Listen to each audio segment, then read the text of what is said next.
नमस्कार, मैं हूं जगविंदर पटियाल और छोटी आवाज के बड़े मंच में आपका स्वागत है। शो का नाम है पब्लिक इंटरेस्ट। आप देख रहे हैं एबीपी न्यूज। हिंदी न्यूज में प्राइम टाइम में पटियाल अकेला ऐसा बंदा है जो जनहित में खबरों का परीक्षण करता है। मीडिया में छोटी समझकर छोड़ दी गई खबरों को प्रमुखता से उठाता है। जो खबरें भूल जाते हैं उनका पटियाल पीछा करता है। पटियाल सबसे पहले आपको मुंबई लेकर चलेगा। आज बीजेपी का रोड शो चर्चा के केंद्र में रहा। लोग पीएम के आने की खुशी में झूम रहे थे।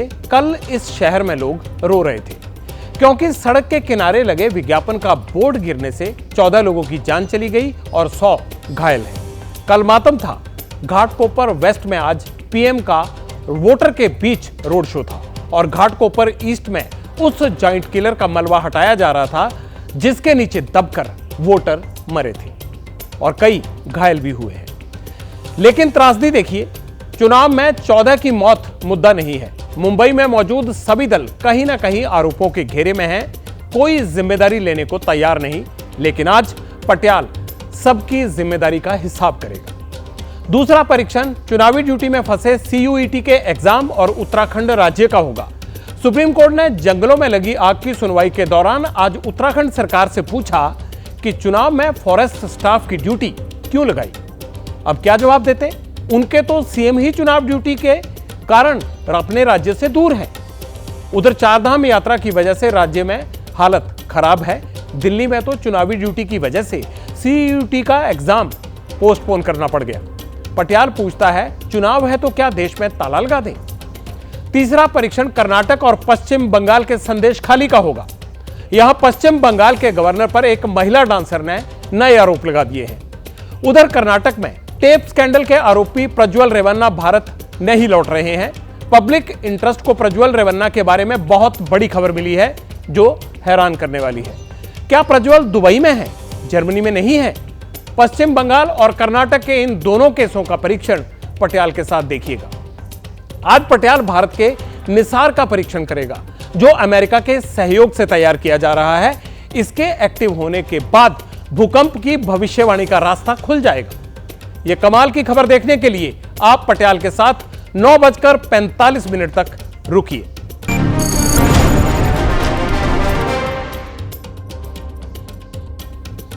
आज पटियाल के पास पश्चिम बंगाल के संदेश खाली और कर्नाटक के टेप स्कैंडल पर बहुत बड़ी खबरें हैं। जनहित में इन खबरों का परीक्षण देश को बिल्कुल नई जानकारी देगा। पटियाल आपको बारी बारी से पश्चिम बंगाल और कर्नाटक ले जाएगा। सबसे पहले मैं आपको इस परीक्षण के अहम खरीदारों का परिचय देता हूं ताकि आप हर जानकारी को सही तरीके से समझ सकें। पहले किरदार है पश्चिम बंगाल के गवर्नर सीवी आनंद बोस। गवर्नर साहब पर नए आरोप लगे हैं। एक महिला डांसर ने यौन उत्पीड़न का दावा किया है और दूसरा किरदार है कर्नाटक टेप स्कैंडल का मुख्य आरोपी जेडीएस सांसद प्रज्वल रेवन्ना। 7 मई को देश लौटना था, वो लौटने की तारीख बदल रहा है और उसके विक्टिम अपना बयान। प्रज्वल की नई लोकेशन का पटियाल खुलासा करेगा। हमें पता चला है, वो हम आपको बताएंगे। और तीसरा किरदार है टीएमसी लीडर शाहजहां शेख जो खुद जेल में है लेकिन संदेश खाली सुलग रहा है।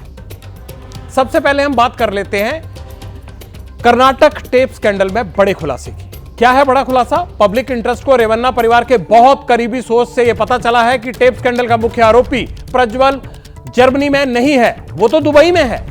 जैसे कि आप जानते हैं कि टेप स्कैंडल सामने आते ही प्रज्वल रेवन्ना के विदेश जाने और जर्मनी में होने की खबरें आई थी। प्रज्वल को 7 मई तक भारत लौटना था लेकिन वो भारत नहीं लौटा। वो बार बार वापसी की तारीख बदल रहा है। भारत वापसी के टिकट बुक हो चुके थे लेकिन अब वो कैंसिल हो गए हैं। पटियाल अब इस खबर को लाने वाले रिपोर्टर अवधेश मिश्रा के पास चलेगा। कर्नाटक टेप स्कैंडल में अब तक के सबसे बड़े एक्सपोजे करने वाले रिपोर्टर अवधेश मिश्रा अब हमारे साथ जुड़ गए हैं। अवधेश, आपको यह बात कैसे पता चली कि कर्नाटक टेप कांड का मुख्य आरोपी प्रज्वल रेवन्ना दुबई में है, जर्मनी में नहीं?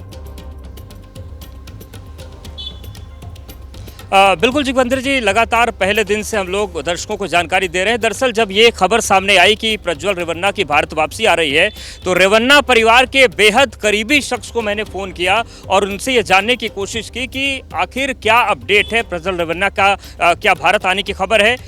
उनको हिंदी समझने में थोड़ी दिक्कत थी तो उन्होंने अपने किसी करीबी व्यक्ति को दिया और ये जानने की कोशिश की कि अवधेश आखिर क्या हमसे जानना चाह रहे हैं।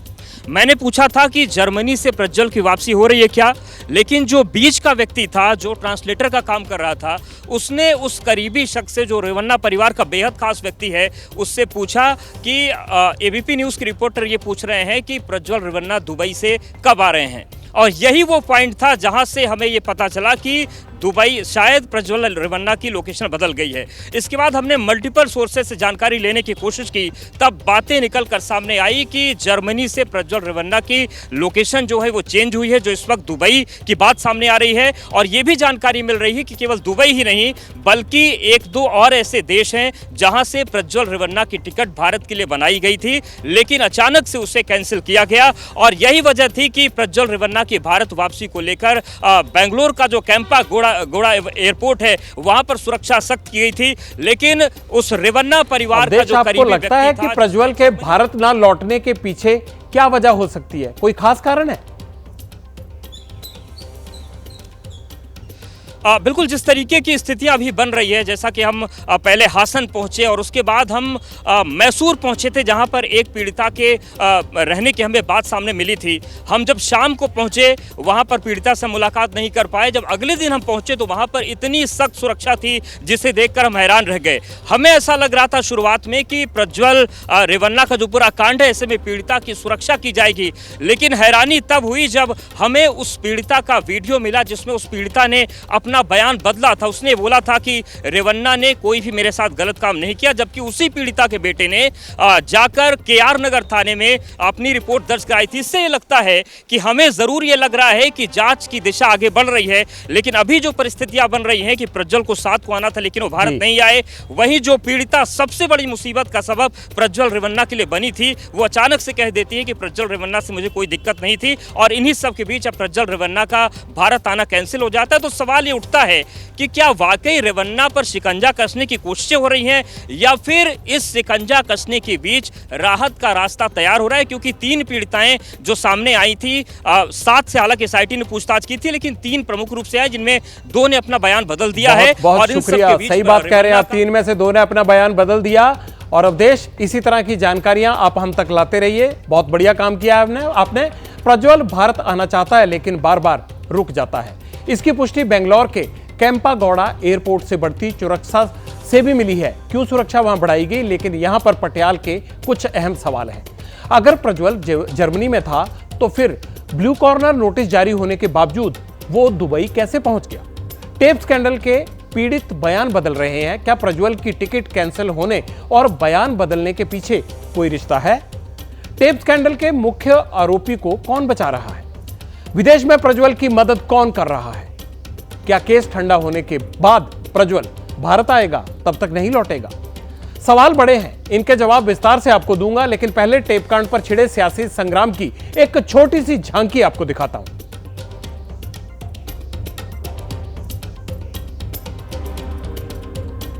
अब पश्चिम बंगाल चलते हैं। यहां राजभवन में एक हफ्ते के अंदर मॉलेस्टेशन का दूसरा विवादित अध्याय खुला। गवर्नर सीबी आनंद बोस पर आरोप किसने लगाए और वो 2 कथित पीड़ित कौन हैं जिन पर कानून मौन है? यह विस्तार से आपको बताऊंगा। पहले आरोपों की टाइमलाइन पर गौर कीजिए। कल यानी 14 मई को महिला डांसर ने गवर्नर पर यौन उत्पीड़न के आरोप लगाए। 2 मई को राजभवन की टेम्परेरी वर्कर ने राज्यपाल पर मॉलेस्टेशन के इल्जाम लगाए थे। गवर्नर सीबी बोस के खिलाफ मॉलेस्टेशन के नए आरोप की नई फाइल एक महिला डांसर ने खोली है। डांसर का दावा है कि छेड़छाड़ की घटना साल 2023 की है। कथित तौर पर डांसर जनवरी 2023 में दिल्ली आई थी। विदेश यात्रा से जुड़ी दिक्कतों को दूर करने के लिए राज्यपाल से मिली। तब राज्यपाल सीबी बोस दिल्ली के बंग हाउस में रुके हुए थे। गवर्नर ने दिक्कत दूर करने की गारंटी दी और विदेश मंत्रालय से संपर्क का भरोसा दिया। आरोप है कि गवर्नर ने डांसर को होटल बुक करवा कर दिया। दावा यह भी है कि गवर्नर सीबी बोस होटल में डांसर से मिलने आए और वहां कथित तौर पर उनका यौन उत्पीड़न किया। दावा है कि राज्यपाल ने महिला डांसर को दिल्ली आने जाने के लिए हवाई टिकट भी दिए। अब इस मामले में ममता सरकार ने क्या एक्शन लिया, इसकी डिटेल्स भी जान लीजिए। राज्यपाल के खिलाफ पुलिस की जांच रिपोर्ट लाल बाजार पुलिस मुख्यालय में दी गई है। जल्द ही यह रिपोर्ट सीएम ममता बनर्जी की टेबल पर होगी। उधर टीएमसी ने राज्यपाल सीबी बोस के खिलाफ विरोध का नया मोर्चा खोल दिया। राज्यपाल से इस्तीफा मांगा जा रहा है। साथ ही राजभवन के घेराव की भी तैयारी है। एक हफ्ते में गवर्नर पर दूसरी महिला ने मॉलेस्टेशन के आरोप लगाए तो दिल्ली से बंगाल तक सियासत में उबाल आ गया।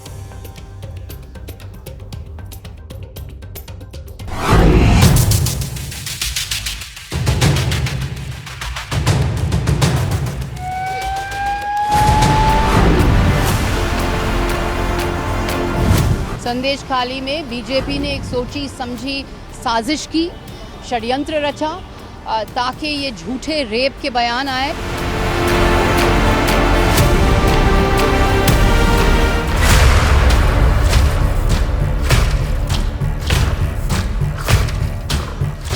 एक महिला मुख्यमंत्री के नाक के नीचे धर्म के आधार पर ढेर सारे महिलाओं के साथ दुष्कर्म होता है और वो चुप बैठी है, उनको शर्म है।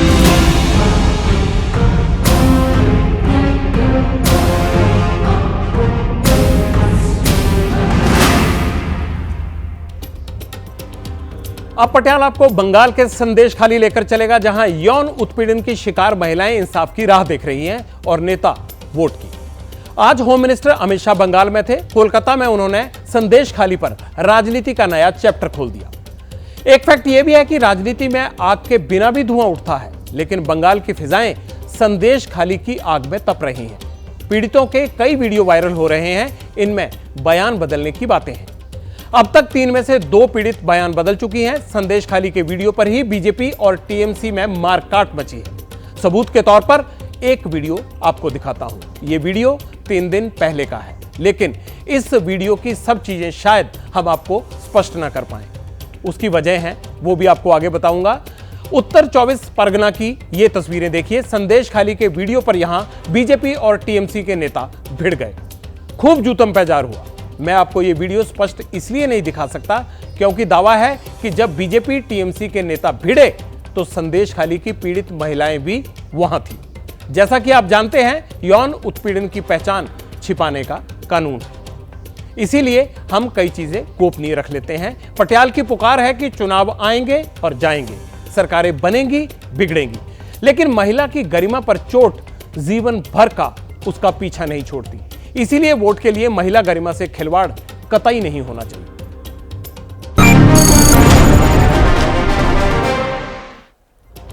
पब्लिक इंटरेस्ट में अब पटियाला आपको मुंबई ले चलेगा। सोमवार को मुंबई में घाटकोपर में अवैध होर्डिंग गिर गया था, जिसमें दबकर 14 लोगों की जान चली गई थी। लेकिन इस हादसे के बाद मुंबई में हो क्या रहा है, यह समझाने के लिए पटियाल सबसे पहले आपको कुछ लाइनों में पूरा केस समझाना चाहता है। जमीन रेलवे की, होर्डिंग भिंडे का, मौत 14 की, होर्डिंग लगाने की मंजूरी किसकी?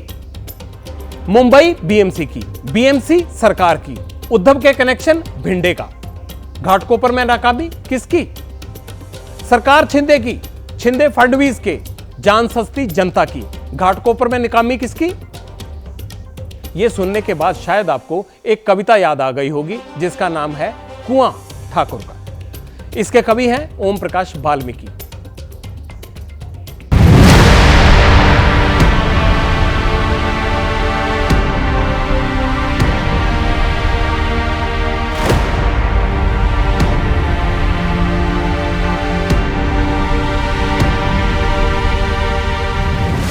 ये सबसे गंभीर बात है और मोदी जी वहां जाकर रोड शो कर रहे हैं। होल्डिंग बनाने थे इतने इस साइज के बनाए गए, यहाँ पर जो 14 लोगों का मृत्यु हुआ उसके लिए उद्धव ठाकरे, संजय राउत के भाई सुनील राउत जिम्मेदार है। क्या रिश्ता है उद्धव ठाकरे का और भावेश भिड़े का?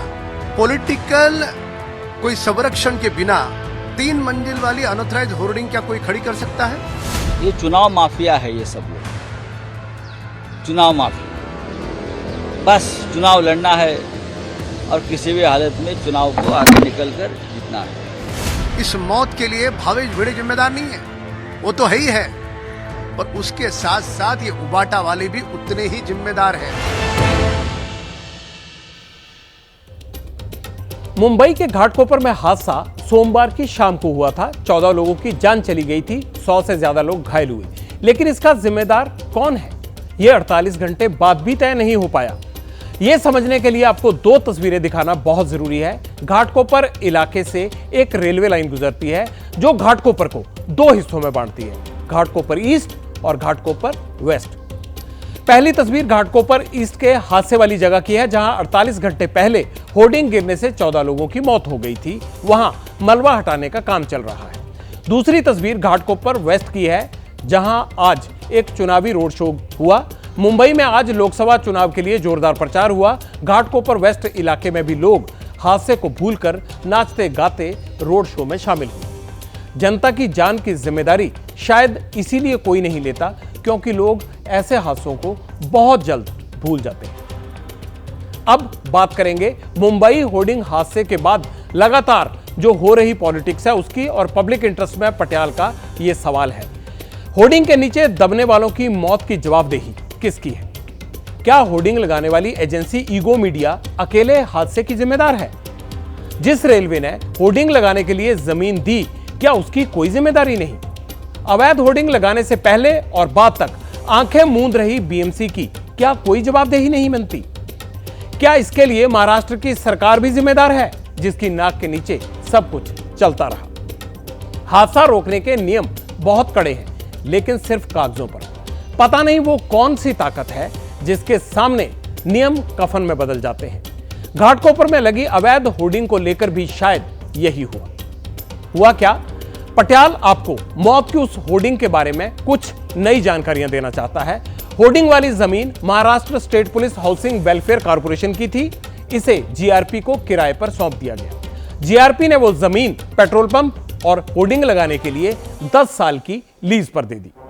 आसपास रहने वाले लोगों और सामाजिक संगठनों ने डर भी जताया था और शिकायत भी की थी कि 120 फीट ऊंची अवैध होर्डिंग की वजह से अनहोनी की आशंका बनी रहती है और ऐसे में अनहोनी हो भी सकती है।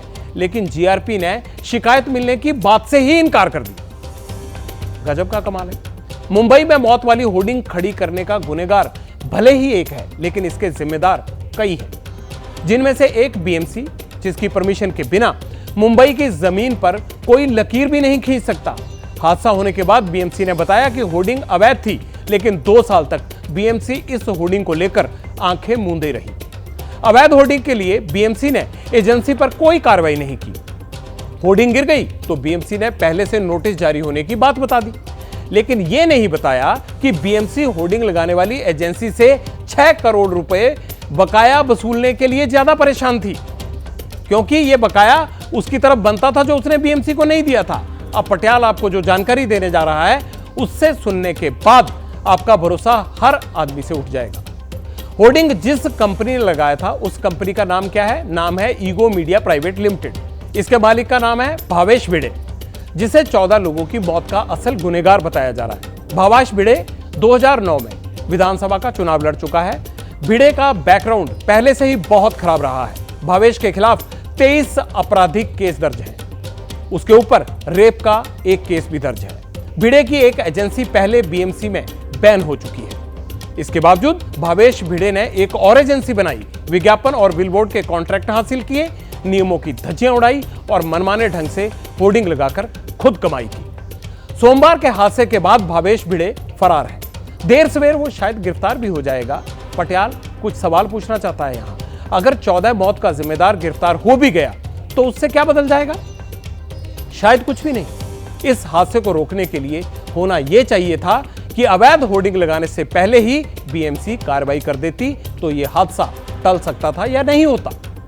बीएमसी की परमिशन के बिना जीआरपी को भी होर्डिंग लगाने का ठेका भिड़े जैसे दागी को नहीं देना चाहिए था। जीआरपी और बीएमसी की होर्डिंग के खिलाफ जनता की शिकायत पर पुलिस को एक्शन लेना चाहिए था, जो कि नहीं लिया गया। बीएमसी हो, जीआरपी हो या फिर पुलिस, कार्रवाई करने का अधिकार सबके पास है, लेकिन किसी ने अपनी जिम्मेदारी पूरी नहीं की, क्योंकि सब उसी सिस्टम से हिस्से में है जिसमें ना तो आम आदमी की अहमियत होती है और ना ही उसकी जान की कोई कीमत। पटियाल पब्लिक इंटरेस्ट में बड़े मंच पर हर छोटी आवाज को उठाने की बात सिर्फ कहता नहीं, बल्कि ऐसी हर आवाज को उठाता भी है। सिर्फ मुंबई में ही लापरवाही की वजह से हादसे नहीं होते, देश के 2 और हिस्सों में लापरवाही हादसे की वजह बन गई। जरा उस पर गौर कीजिए। पहली तस्वीर राजस्थान के झुंझुनू की है।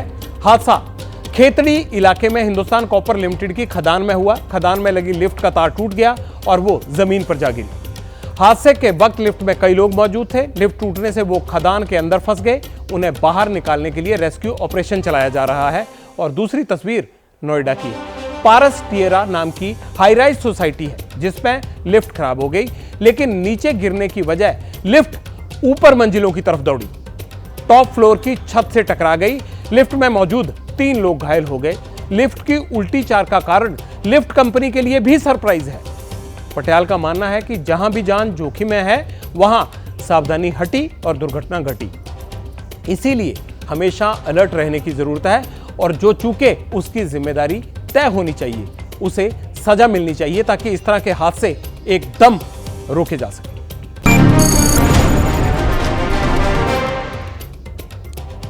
अब पटियाल चुनावी ड्यूटी में फंसी जंगल की आग, चारधाम की यात्रा और CUET के इम्तिहान का परीक्षण करेगा। आपको बताऊंगा चुनाव की वजह से कैसे दिल्ली में छात्रों को एग्जाम वाली वेटिंग लिस्ट थमा दी गई, कैसे उत्तराखंड में श्रद्धालुओं के यात्रा पास होल्ड पर मोहर लग गई उनकी, और सुप्रीम कोर्ट ने उत्तराखंड के जंगलों में लगी आग के लिए चुनावी ड्यूटी पर सवाल क्यों पूछा। दिल्ली में आज CUET यानी कॉमन यूनिवर्सिटी एंट्रेंस टेस्ट होना था, लेकिन चुनाव की वजह से आज वाला पेपर पोस्टपोन कर दिया गया। अब यह एग्जाम 29 मई को होगा, मतलब दिल्ली में चुनाव खत्म होने के बाद। रिपोर्ट्स के मुताबिक एग्जाम में चंद घंटे पहले डेट आगे बढ़ाने के 2 मुख्य तौर पर कारण बताए गए हैं। पहला, एग्जाम में इन्विजिलेटर्स के लिए जरूरी कर्मचारी नहीं मिलना, क्योंकि वो 13 तारीख वाले मतदान से वापस ही नहीं लौट सके हैं। उत्तराखंड की चारधाम में यात्रा भी चुनावी ड्यूटी में फंस गई है। बताता हूं कैसे। दरअसल 10 मई को चारधाम यात्रा की शुरुआत हुई थी। लाखों लोग यात्रा के लिए उत्तराखंड पहुंच गए। यात्रियों की भीड़ देखकर पुलिस प्रशासन के हाथ पैर फूले हुए हैं। दूसरी तरफ उत्तराखंड के सीएम पुष्कर सिंह धामी को पार्टी ने चुनावी ड्यूटी में लगाया हुआ है। वो राज्य में कम और बाहर ज्यादा रहते हैं। मंदिर में श्रद्धालुओं के फ्लावर जाम और सुविधा के संकट में फंस गए। तो वहीं उत्तराखंड की फायर भी चर्चा सुप्रीम कोर्ट तक होने लगी है। आखिरकार ये आग की चर्चा सुप्रीम कोर्ट क्यों होने लगी? ये मामला पहले से चल रहा था। उत्तराखंड के जंगलों में लगी आग पर सुप्रीम कोर्ट ने आज केंद्र और राज्य सरकार दोनों सरकारों को फटकार लगाई। सुप्रीम कोर्ट ने केंद्र से पूछा, राज्यों को जरूरत के मुताबिक फंड्स क्यों नहीं दिया गया? और उत्तराखंड सरकार से यह पूछा कि वन विभाग के अधिकारियों की चुनाव में ड्यूटी क्यों लगाई गई? कोर्ट ने कहा कि अगली तारीख में उत्तराखंड के मुख्य सचिव खुद आए और इन सवालों के जवाब दें। दिल्ली में CUET का आज वाला पेपर तो पोस्टपोन हो गया, लेकिन कल वाला एग्जाम तय समय पर ही होगा। इसीलिए पटियाल का सवाल है कि 12 घंटे पहले पेपर क्यों स्थगित किया गया? पेपर नहीं करा पाएंगे, क्या इसकी जानकारी अधिकारियों को नहीं थी? क्या अधिकारियों को नहीं पता था कि कर्मचारियों की चुनावी ड्यूटी लगी है? या फिर दिल्ली पुलिस और प्रशासन ने ही हाथ खड़े कर दिए? सवाल तो उत्तराखंड को लेकर भी है। जब राज्य में हजारों यात्री फंसे हैं, ऐसे में क्या राज्य के सीएम का दूसरे राज्य में जाकर चुनाव प्रचार करना जरूरी है?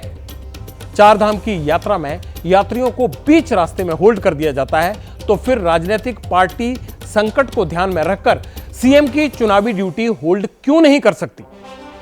पार्टी के लिए प्रचार जरूरी है, लेकिन मुख्यमंत्री के लिए क्या जरूरी होना चाहिए?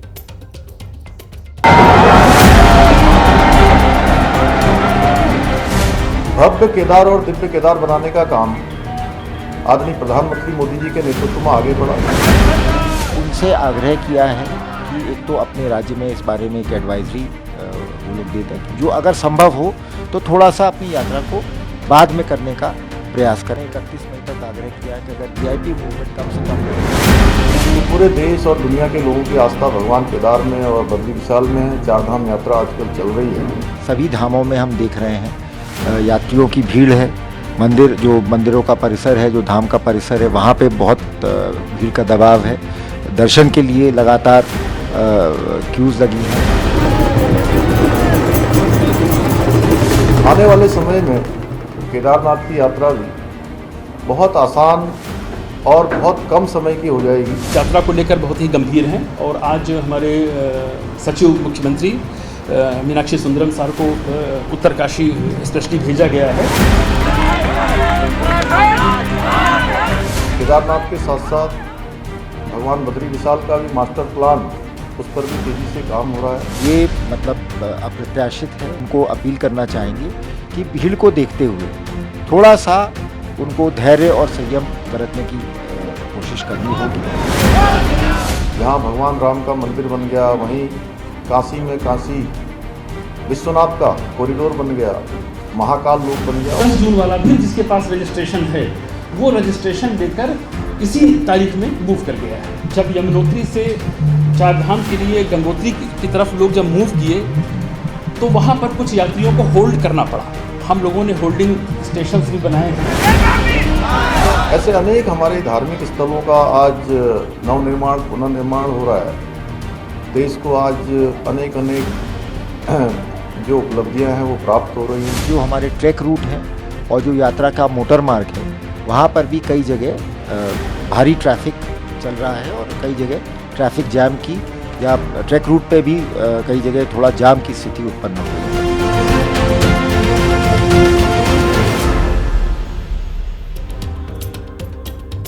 कल पब्लिक इंटरेस्ट में पटियाल ने चारधाम यात्रियों की परेशानी का परीक्षण किया था। आपको दिखाया था कि कैसे केदारनाथ, बद्रीनाथ, यमुनोत्री और गंगोत्री पहुंचने के लिए यात्रियों को 22 घंटे तक गाड़ियों में बैठना पड़ रहा है। पटियाल के परीक्षण के बाद उत्तराखंड सरकार अलर्ट मोड में आ गई है।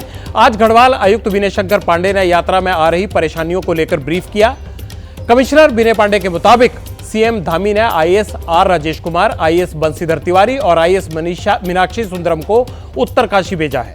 चारधाम यात्रा के लिए अभी तक 26,73,519 रजिस्ट्रेशन हुए हैं, जिसमें से 2,74,000 श्रद्धालु अब तक दर्शन कर चुके हैं। यात्रा के दौरान अब तक 11 श्रद्धालुओं की मौत भी हो चुकी है। चारधाम यात्रा में अव्यवस्था का सबसे बड़ा कारण यात्रियों की भीड़ को बताया जा रहा है। पुलिस प्रशासन के मुताबिक जिन लोगों को मई में दर्शन करने का समय मिला था वो यात्री अपनी डेट से पहले ही यहां पहुंच गए। साल 2023 में 56 लाख श्रद्धालुओं ने चारधाम की यात्रा के दर्शन किए थे, लेकिन इस बार 70 से 75 लाख श्रद्धालुओं के चारधाम पहुंचने की संभावना है। पिछले साल यमुनोत्री धाम के कपाट खुलने के दिन 6,838 श्रद्धालु पहुंचे थे और इस साल 12,193 यात्री यमुनोत्री पहुंच चुके हैं। पिछले साल केदारनाथ यात्रा के पहले दिन 18,335 भक्त पहुंचे थे, लेकिन इस बार 29,000 भक्तों ने पहले दिन दर्शन किए हैं। भारी संख्या में यात्रियों के देवभूमि पहुंचने का प्रशासन सौभाग्य मान रहा है कि बहुत अच्छी बात है, लेकिन जो चुनौतियां सामने आई हैं उनसे भी जूझना पड़ रहा है। आपके सहयोग के लिए है, आपकी सुविधा के लिए है। आपका जो दर्शन के लिए जो आप आए हैं यात्रा करने के लिए, उसको सरल और सहज बनाने के लिए पुलिस ने व्यवस्थाएं की है। और पुलिस के द्वारा, क्योंकि जगह सीमित है तो पुलिस इसको रोक रही है, उनकी अव्यवस्थाओं के लिए नहीं बल्कि व्यवस्थाओं के लिए है, ताकि वो आसानी से दर्शन कर सके। कुछ स्लॉट में जो हम लोगों ने रोका है उनके सहूलियत के लिए, उनकी सुविधा के लिए किया है। यहाँ तक कि पर्यटन विभाग इन सब के द्वारा बहुत अच्छी सुविधाएं की गई है। जहाँ पार्किंग की है, रहने की सुविधा है और बेसिक जो आवश्यकता है उस सब की सुविधा पर्यटन विभाग के द्वारा किया गया है। व्यवस्था को लेकर उत्तराखंड का पुलिस प्रशासन लाख दावे कर रहा है, लेकिन जाम की स्थिति में अभी भी ज्यादा सुधार नहीं हुआ है। तीर्थ यात्रियों को जगह जगह रोके जाने से होटल व्यापारी भी परेशान है, क्योंकि उनका बिजनेस पूरी तरह से तीर्थ यात्रियों पर ही टिका हुआ है। दरअसल पुलिस प्रशासन ने जाम की स्थिति से निपटने के लिए सिंगल गेट सिस्टम शुरू किया है।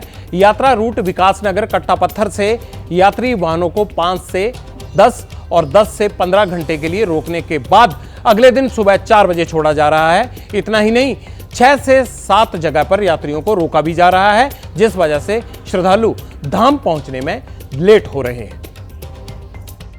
एक दिन 10 दिन का कार्यक्रम का यात्री वो अपनी अगर इस गंतव्य के हिसाब से यात्रा करेगा वो तो 1 महीना लग जाएगा उसको वापस हरिद्वार पहुंचने पे, तो उसको मजबूरन रास्ते में ही यात्रा को समाप्त करके वापस अपने गंतव्य को जाना पड़ेगा। और उसका पूरा उत्तरदायी और उसका अभिशाप जो है कौन भोगेगा? तो सरकार को झेलना पड़ेगा। हम अपनी नाकामियों को छुपाने के लिए ही, क्योंकि हम व्यवस्था देने में असमर्थ हैं, कहीं जो है पानी नहीं है, कहीं पर सर छुपाने के लिए कहीं शौचालय जो है वो अपर्याप्त मात्रा में हर जगह है। चारधाम यात्रा में जितने भी वासी हैं सब 4 धाम यात्रा पर निर्भर हैं। उसी से हमारी रोजी रोटी चलती है, उसी से हमारा चूल्हा जलता है। इसमें सभी मजदूर तक हर तबके का आदमी इससे जुड़ा है। इसलिए हमारी रोजी रोटी मत छीनो। जितने भी यमुना घाटी, गंगा घाटी और बाबा केदार और बद्री विशाल के होटल हैं, सारे जो है खाली हो रहे हैं और बुकिंगें कैंसिल हो रही है, क्योंकि जितने भी यात्री आ रहे हैं वो पीछे मैसेज दे रहे हैं कि आप यात्रा करने मत आओ, क्योंकि यहाँ दर्शन नहीं हो रहे हैं। चुनावी ड्यूटी पर सीएम धामी आज हरियाणा में थे। इस बीच उत्तराखंड के मुख्य सचिव ने चारधाम यात्रा को लेकर एक हाई लेवल मीटिंग की है। बैठक में मुख्य सचिव राधा रतूड़ी ने चारधाम यात्रा को बदनाम करने वालों पर कानूनी कार्रवाई के निर्देश दिए हैं। बिना रजिस्ट्रेशन वाली बसों और बाकी वाहनों को वापस भेजने का निर्देश भी दिया गया है। अधिकारियों को 24 घंटे मोबाइल फोन ऑन रखने के आदेश दिए गए हैं। चारधाम के तीर्थयात्रियों की संख्या तेजी से बढ़ रही है, लेकिन इंफ्रास्ट्रक्चर के हिसाब से बदलाव नहीं हो पाया है। शायद यही कारण है कि तीर्थयात्री जाम में फंस रहे हैं। सरकार की श्रद्धालुओं की उमड़ती आस्था का हिसाब लगा पाने में लगता है कि कहीं कोई कमी रह गई, लेकिन सरकार यात्रा को सुगम बनाने के लिए प्रयास कर रही है। पटियाला की तीर्थयात्रियों से भी अपील है, छोटी छोटी समस्या को बड़ा बनाकर सोशल मीडिया पर ना दिखाएं। पुलिस की व्यवस्था आपकी यात्रा के लिए ही है, इसलिए धार्मिक यात्रा में हुड़दंग करने वालों से बचें। यात्रा अभी 6 महीने चलेगी, इसलिए भीड़ कम होने पर ही आप यात्रा प्लान कर सकते हैं। प्रशासन का सहयोग करें, यह आपके हित में है। भरोसा रखिए, जनहित में प्रशासन की कमियों पर पटियाला लगातार नजर बनाकर रखेगा। अब पटियाला बम की धमकी का परीक्षण करेगा।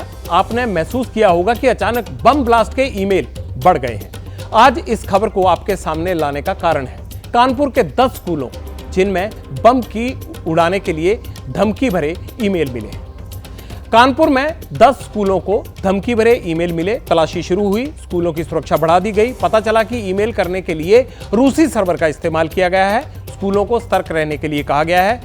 कल ऐसी ही बम की धमकी का ईमेल दिल्ली के अस्पतालों और तिहाड़ जेल को मिला था।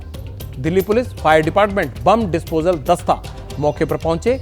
एक एक करके सब चीजों की चेकिंग की गई। मरीज, उनके रिश्तेदार, जेल में कैदी और उनके रक्षक, सबकी सांसें थम गई। बम की धमकी झूठी होती है, लेकिन डर सच्चा होता है। पीड़ितों को सुनेंगे तो आपको इस बात का एहसास और अच्छी तरह से होगा।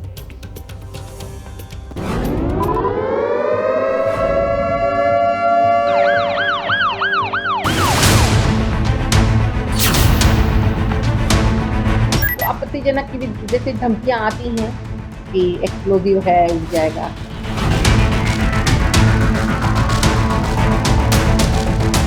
हमने उस कॉपी का, मेल का कॉपी भी भेज दिया था कि वो जो भी कर सकते हैं हमारे लिए करें, ताकि हमारा स्कूल और बच्चे एकदम सेफ रहे।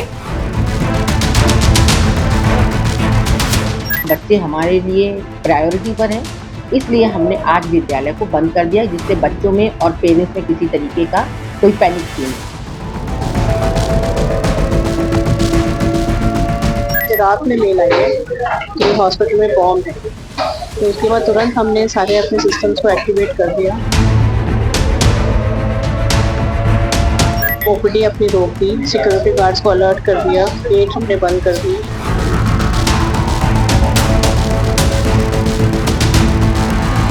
मेरा सभी अभिभावकों और स्कूल प्रबंधन से अनुरोध है कि पैनिक ना हो। इस तरह के मेल्स पहले भी आए थे, हम लोग अपना पूरा सिक्योरिटी प्रिकॉशंस ले रहे हैं।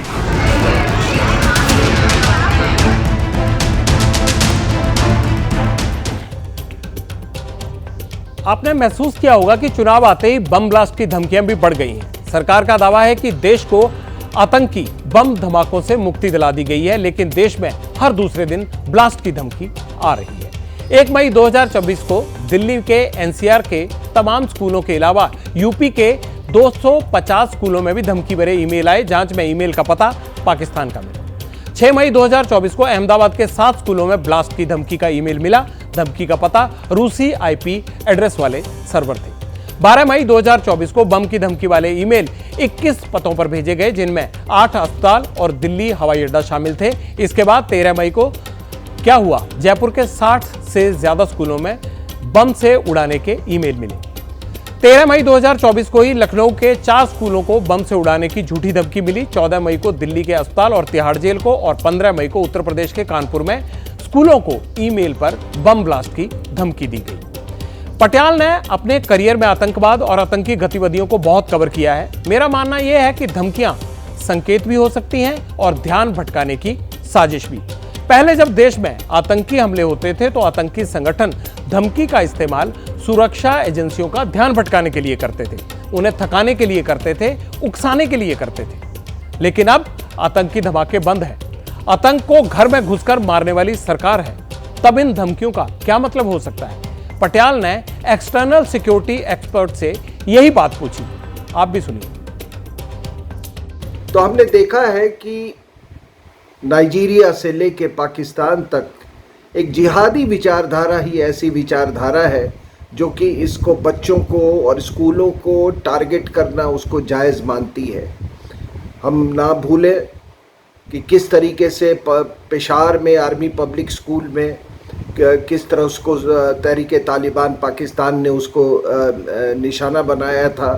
और ये तमाम तंजीमें जो हैं, आप अफ़गानिस्तान में भी आप देखिए कि किस तरह से छात्रों को और जो शिक्षा संस्थानें हैं उसको किस तरह से निशाना बनाया गया। अगर हम इसको केवल होक्स मान के चले तो ये याद रखिएगा कि इसी होक्स के बीच में ऐसा ना हो कि एक सचमुच का यानी कि थ्रेट को रियलिटी में कार्यान्वित किया जा सके, तो उससे तो सबसे ज़्यादा पॉलिटिकल माइलेज मिलेगा। और ख़ास करके इस चुनाव के वक्त में फिर जो लोग हैं आपके विपक्ष के लोग, वो कहेंगे कि हमने तो आपको बहुत सारे आपके पास वार्निंग्स आए थे, आपके पास बहुत समय था कार्रवाई करने की, लेकिन आपसे चूक हुई। पब्लिक इंटरेस्ट में आप पटियाल भूकंप की भविष्यवाणी का परीक्षण करेगा। भूकंप की वजह से 2023 में दुनिया भर में 67,000 लोगों की मौत हो गई थी। दुनिया में औसत रोज छोटे बड़े 55 भूकंप आते हैं। भूकंप की सबसे बड़ी चुनौती यह है कि इसकी पूर्व सूचना नहीं मिलती है। लेकिन अब भारत और अमेरिका ने भूकंप की भविष्यवाणी के लिए हाथ मिला लिए हैं। दोनों मिलकर एक सैटेलाइट लॉन्च कर रहे हैं।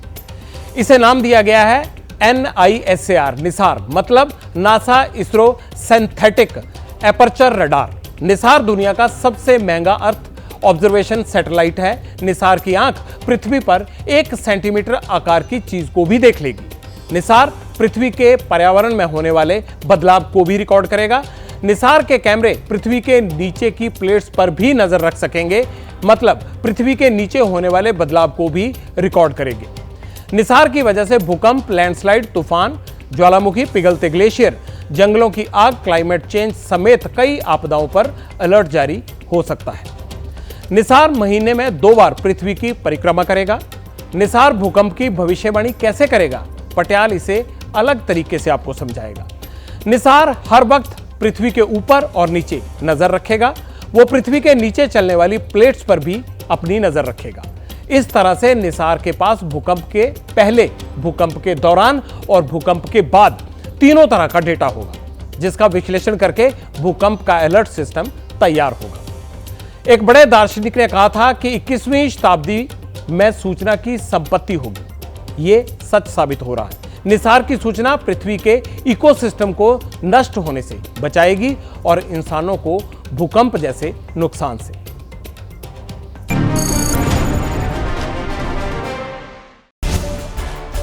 झारखंड के ग्रामीण विकास मंत्री आलमगीर आलम को ईडी ने गिरफ्तार कर लिया है। कुछ दिन पहले आलमगीर के पीए के नौकर के घर से नोटों का पहाड़ बरामद हुआ था।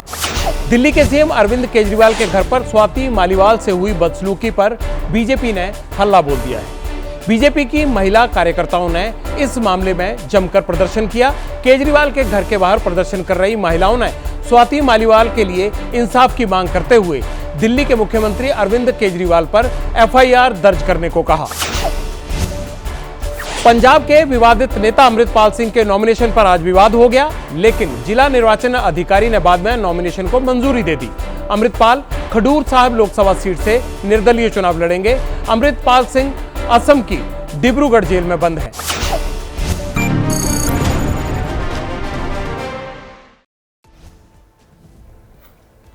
नागरिकता संशोधन अधिनियम यानी CAA लागू होने के बाद आज पहली बार 14 लोगों को सिटीजन सर्टिफिकेट सौंप दिए गए। केंद्रीय गृह सचिव अजय कुमार भल्ला ने नई दिल्ली में नागरिकता प्रमाण पत्र सौंपे।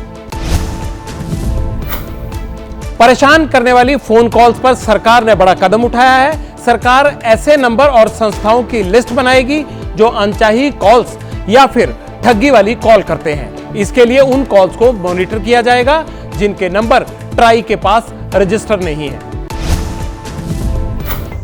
पब्लिक इंटरेस्ट में आज इतना ही। कल रात फिर होगी आपसे मुलाकात। अब मुझे दीजिए इजाजत। शुभ रात्रि।